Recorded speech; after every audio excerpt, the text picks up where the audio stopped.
എനിക്കിപ്പോ മണ്ണും ഭൂമിയൊന്നും അല്ല പ്രശ്നം. എന്റെ അനിയത്തിയാ, കുടുംബത്തിന്റെ അഭിമാനത്തിന്റെ പ്രശ്നം അത്. ആ, വല്യമ്മാമ എപ്പോഴാ വന്നേ? കുറച്ചേരായി. എല്ലാരും ഉണ്ടല്ലോ. എന്താ പുതിയൊരു സഭ കൂടല്? ഇവർക്കൊക്കെ ചില പരാതികളുണ്ട്. ഓഹോ, അപ്പൊ കോടതിയാണ്. ആകപ്പിരിവായിരിക്കും അല്ലേ? ലേമേ, നീ ഇങ്ങോട്ട് വരിക, ഒരു കാര്യം സംസാരിച്ച് തീരുമാനിക്കാനുണ്ട്. എനിക്ക് അതിനേക്കാൾ പ്രധാനപ്പെട്ട ഒരു കാര്യമുണ്ട്. അത് കഴിയട്ടെ ആദ്യം, എന്നിട്ട് വരാം. തേൽട്ടേക്ക് പോയിക്കോളൂ. അച്ഛനും അമ്മയൊക്കെ ചത്തിട്ട് 5-6 കൊല്ലായില്ലേടി, പിന്നെന്തിനാ കരയണേ? സുധേന്തിയെ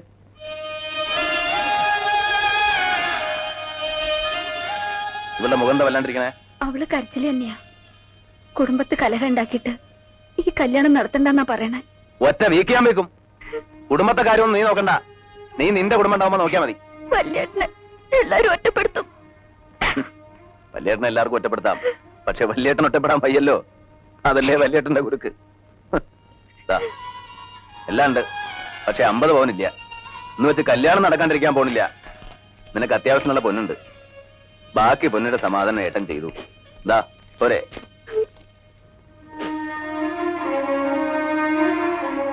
ആ, ഇനി പ്രതികൂട്ടി കയറാം. വിസ്തരിക്കാം. വക്കീലിനോ ജഡ്ജിക്കോ ആർക്ക് വേണം വിസ്തരിക്കാം. ഏട്ടനെന്താ പരിഹസിക്കാണോ? ഞങ്ങളോട് ആലോചിക്കാതെ ഏട്ടൻ ചെയ്യണമൊന്നും ശരിയല്ല. ഞാൻ എന്ത് ചെയ്തു? എല്ലാവരോടും ആലോചിച്ച് തന്നെ അവളുടെ കല്യാണം തീരുമാനിച്ചത്. ഒടുവിൽ നീ എന്ത് ചെയ്തു? എന്നെ വഞ്ചിച്ചു. ഇനിയും ഞാൻ ചെയ്യുന്നോ നിന്നോട് ആലോചിക്കണോ? ആഹാരം ബാധ്യതപ്പെടുത്തി പണം വാങ്ങിയില്ലേ, അതെന്നോട് ആലോചിച്ചോ? എല്ലാവരോടും കൂടെ വഞ്ചന. നിങ്ങളൊന്നും പറയണ്ട, ഞാൻ പറയാം. എല്ലാവർക്കും ഭാഗം പിരിയണമെന്നുണ്ട്, അത് നടത്തി കൊടുക്കണം. ഇനി ആഹാരം ബാധ്യതപ്പെടുത്തിയിട്ടുണ്ടെങ്കിൽ അത് നീ ഏൽക്കുകയും വേണം. അമ്മ എന്ത് പറഞ്ഞു? ഭാഗം നടക്കട്ടെ. എല്ലാരും തല്ലി പിരിയണേലും നല്ലത് അതന്നെയാ. നടക്കട്ടെ. വല്യമ്മാവ തന്നെ ഒന്ന് നടത്തി കൊടുക്കുക. എനിക്കിത് കാണാൻ വയ്യ. നടക്കട്ടെ. പിന്നെ നിങ്ങൾ ആരെയും ഞാൻ ബാധ്യതപ്പെടുത്തിയിട്ടില്ല. ഈ സ്വത്തിൽ എനിക്കും എന്റെ മക്കൾക്കുള്ള അവകാശം സുധയെ കെട്ടാൻ പോകുന്ന രാധാകൃഷ്ണൻ എഴുതി കൊടുത്തു. അല്ലാതെ നിങ്ങളാരെയും ഞാൻ വഞ്ചിച്ചിട്ടില്ല. അത് പറയുമ്പോ ഇവർ എന്നോട് പറഞ്ഞ കാര്യങ്ങൾ കൂടി പറയേണ്ടി വരും. 10-20 കൊല്ലായിട്ട് ഈ സ്വത്ത് മുഴുവൻ നീ തന്നെയല്ലേ നോക്കി നടത്തണേ? അതിന് ആദായവും നീ തന്നെയല്ലേ പറ്റണേ? ഒരു കണക്കും ഇതുവരെ ആരും ചോദിച്ചിട്ടില്ലല്ലോ. ആ കണക്ക് എങ്ങനെ വക കൊള്ളിക്കും? ഇവൻ സ്വന്തം കാര്യം നോക്കാനല്ലല്ലോ, കുടുംബം നോക്കിയില്ലേ? എല്ലാരും വളർത്തി ഒരു നിലയിൽ എത്തിച്ചില്ലേ? അതൊക്കെ പറയുമ്പോ പറയാന്നല്ലാതെ കൃത്യമായിട്ടൊരു കണക്കുമില്ലല്ലോ. ഇല്ലമ്മേ, ഇല്ല. എന്റെ ഒരു കണക്കില്ല. എന്റെ അധ്വാനത്തിന് കണക്കില്ല, എന്റെ ജീവിതത്തിന് കണക്കില്ല. എല്ലാം നിങ്ങളുടെ ഇഷ്ടം. പക്ഷേ എന്റെ മക്കളെ ഞാൻ തന്ന സ്നേഹത്തിന് കണക്കുണ്ട്. എന്റെ അല്ല, ഈശ്വരന്റെ കയ്യില്. ആ കണക്കറിയാൻ നിങ്ങളുടെ പഠിപ്പ് പോരാ പോരാ.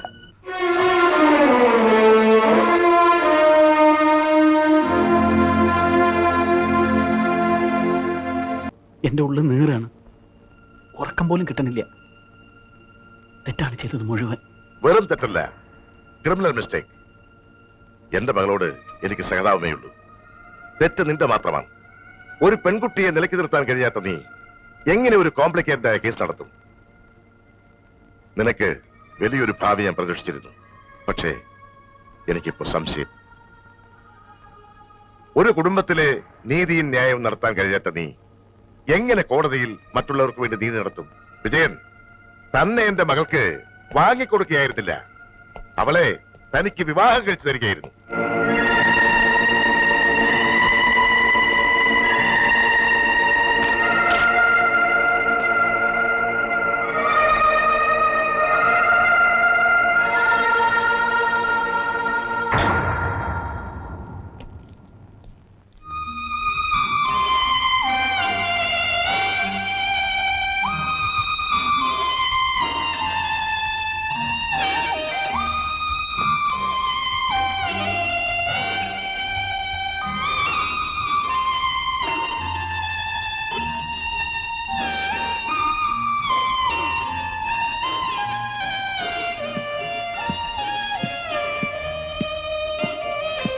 ഞാൻ വിചാരിച്ചു അത് ഫ്രണ്ടിൽ നിന്ന് മാറ്റണമെന്ന്. എന്തിനാ അത് ഇങ്ങോട്ട് കൊണ്ടുവന്നത്? ഒന്നും അല്ലെങ്കിൽ മച്ചിന്റെ മുകളിൽ കൊണ്ട് ഡംപി, അല്ലെങ്കിൽ ആർക്കെങ്കിലും കൊടുക്ക്. ഇതെനിക്ക് വേണം. എങ്കിൽ ഈ വൃത്തിയായിട്ട ക്ലോത്ത് മാറ്റി ആകെ ഒന്ന് ക്ലീൻ ചെയ്ത് പോളിഷ് ചെയ്യും. വേണ്ട, ഇതിങ്ങനെ തന്നെ ഇരിക്കണം. ഓ, ഏട്ടന്റെ ഓർമ്മയ്ക്ക്. ഓർമ്മയ്ക്കല്ല, അതിനെനിക്കിതിന്റെ ആവശ്യമില്ല. ഒരു ധൈര്യത്തിന്. ഞാൻ ഒറ്റയ്ക്കല്ല എന്ന ധൈര്യത്തിന്. ഓ, സെന്റിമെന്റ്സ് പാരമ്പര്യമായിട്ടുണ്ടല്ലോ ഈ ചീപ്പ് സെന്റിമെന്റ്സ്. ഉം.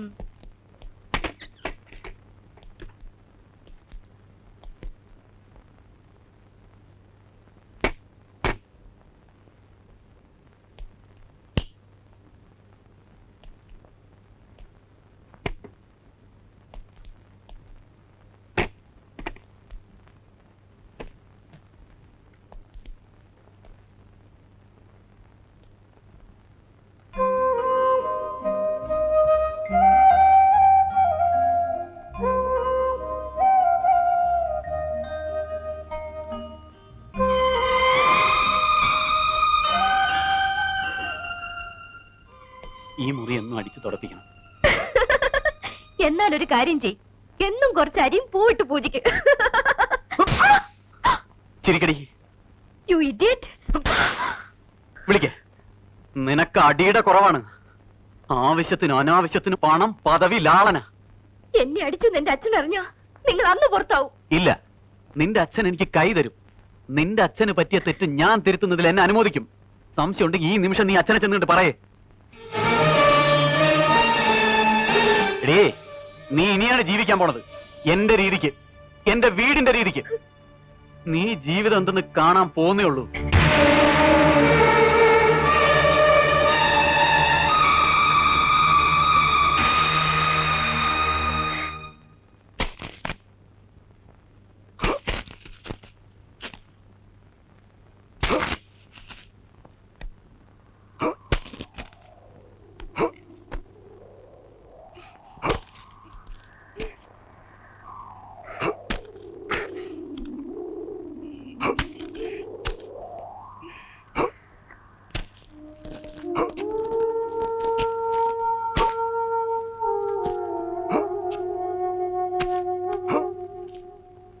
ഇതാ വെള്ളം.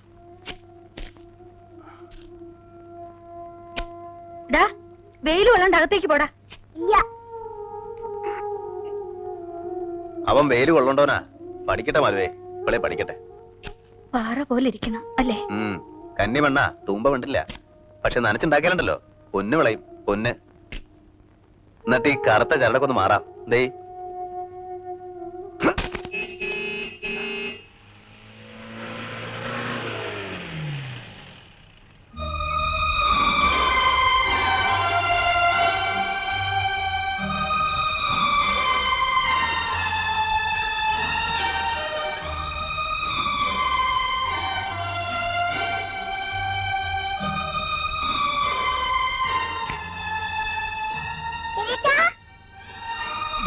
ഉണ്ടുണ്ണി.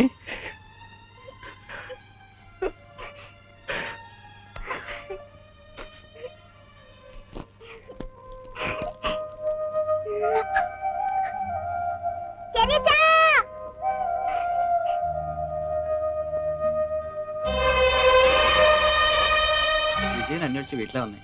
എന്താ വിശേഷം?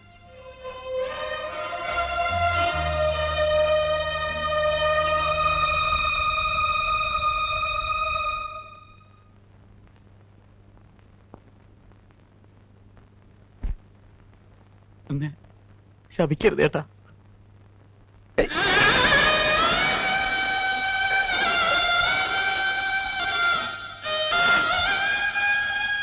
എന്താണ് എന്താ ഏട്ടൻ അങ്ങനെ ചിന്തിക്കാൻ പോലും പറ്റൂടാ. ഒരുപാട് വേദനിപ്പിച്ചിട്ടുണ്ട്, ഒരുപാട്. ഒക്കെ മറന്ന് ഏട്ടനും ഏട്ടത്തി എന്റെ കൂടെ വരണം. എന്നെ ഒറ്റപ്പെടുത്തരുത്. എനിക്ക് വീട് വേണ്ട, സ്വത്ത് വേണ്ട, ഒന്നും വേണ്ട.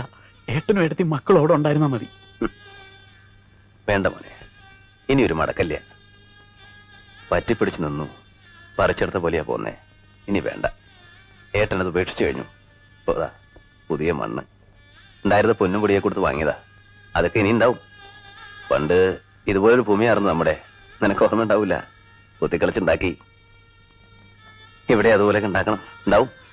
ഈശ്വരൻ ആരോഗ്യ ആയുസൊക്കെ തരികയാണെങ്കിൽ. അമ്മയോട് ഞാൻ ഏട്ടനെയും കൊണ്ടേ ചെല്ലൂ എന്ന് പറഞ്ഞിട്ടാ പോന്നു.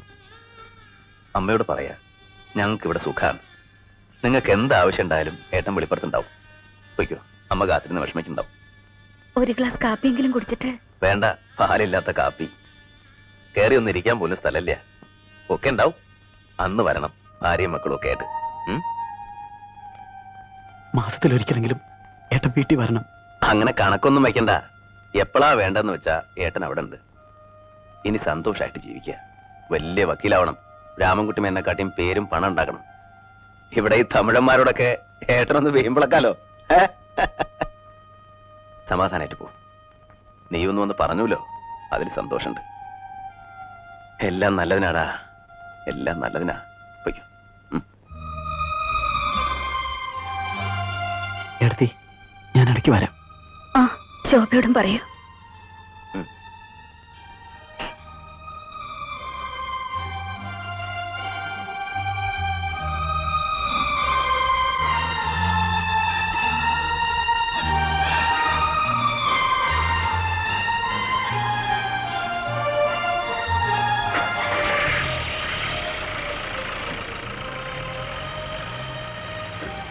എല്ലാ വിഷമവും മാറി. സന്തോഷായി എനിക്ക്. അവ വന്നൂലോ, എനിക്ക് അത് മതി. പാവാവൻ ഒരു സാധു.